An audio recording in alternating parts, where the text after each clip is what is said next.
Hi Capricorn, welcome to your week ahead tarot with me, Raphael from Reydiant Reality. It's an absolute pleasure to have you. Thank you so much for being here. Thank you so much for joining me.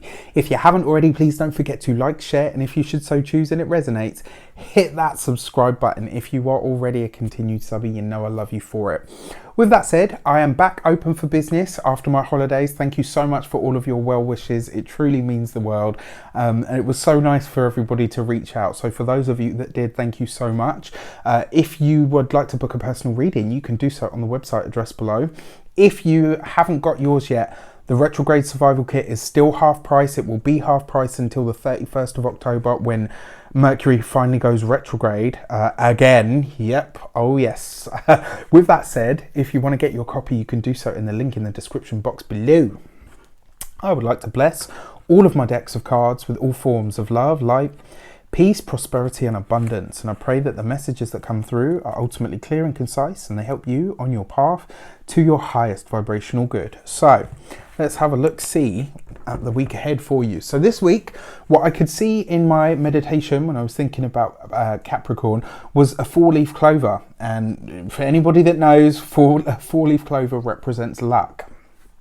And usually Capricorn isn't the sort of sign that relies on luck. That's kind of like, oh, you know, they're a bit more, what's the word, pragmatic, as I think me and my sister, we talk about, you know, and it's very true. Like, you guys don't necessarily rely on those things. You're very much more methodical, very slow moving, you know, you'll do things the way that they need to be done.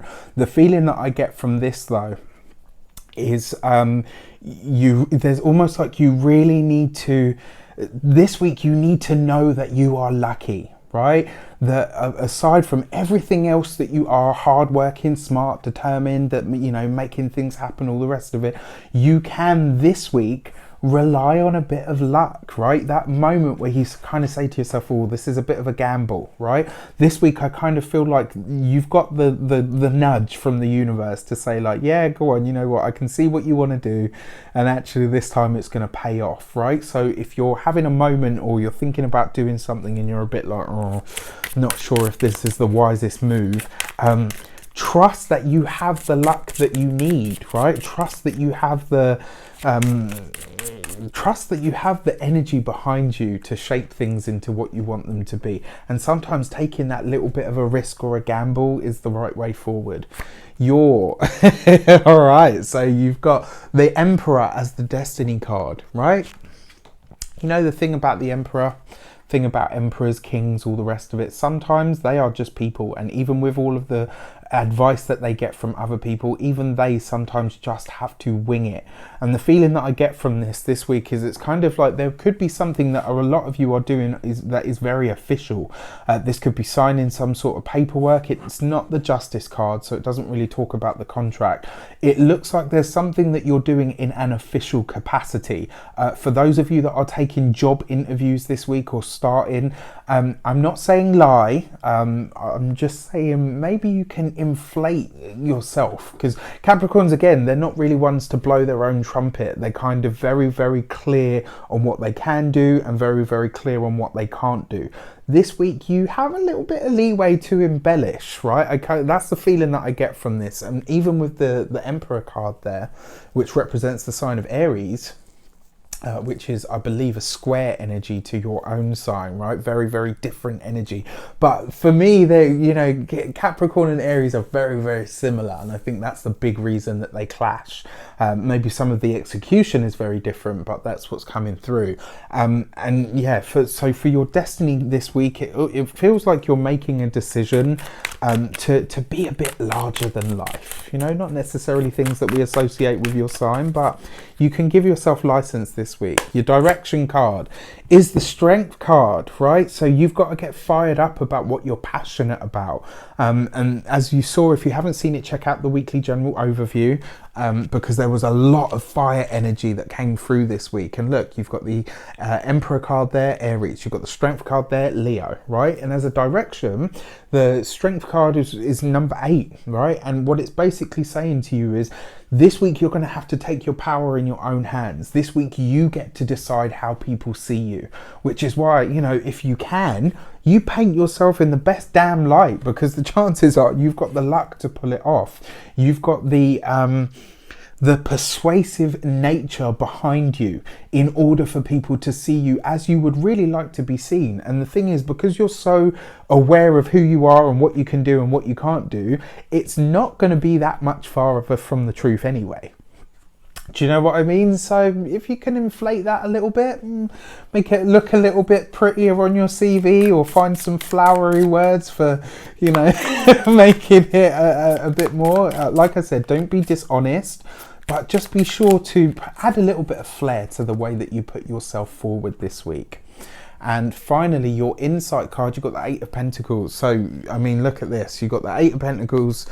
You've also got that 8, which is the Strength card. So you've got a double hit of 8 energy, right? 4 is also halfway in between, 1 and 8. So very, very interesting play with the numbers here.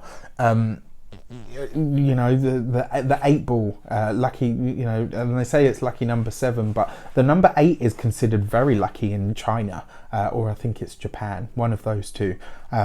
And you know, but and also it represents infinity. This is about tapping into that consistent universal stream of luck. But the number 8 as well is all to do with power, how you utilize your power. And Virgos, Capricorns very, very rarely misuse their power, right? They're all about doing the right thing, responsibility, accountability. So this is what I'm saying to you.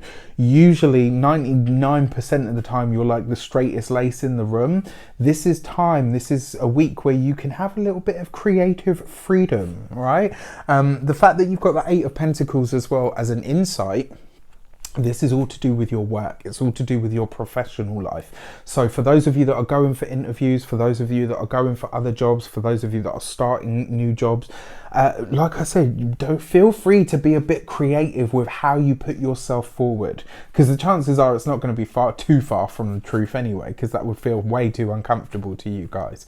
All right, but it's going to be an interesting week. The other thing is as well, with the Strength card and the Emperor, in terms of your physical health, this could be a week where your mind or your head really comes under it. You could find yourself in a lot of deep thought. Why do I say that? The Strength card represents the physical body. The Emperor represents Aries, so therefore it's the head, right? So not necessarily headaches, but or possibly even that, maybe even migraines for some of you. So you need to find a way to get out of here this week and be physical. You need to be out there in your body, making things happen, right? And you do things for fun. Find ways of just enjoying yourself, of being more frivolous this week. Yes, I'm giving you permission to be frivolous. Take care. I wish you all an abundance of all of that good stuff. Take care, and I'll see you soon.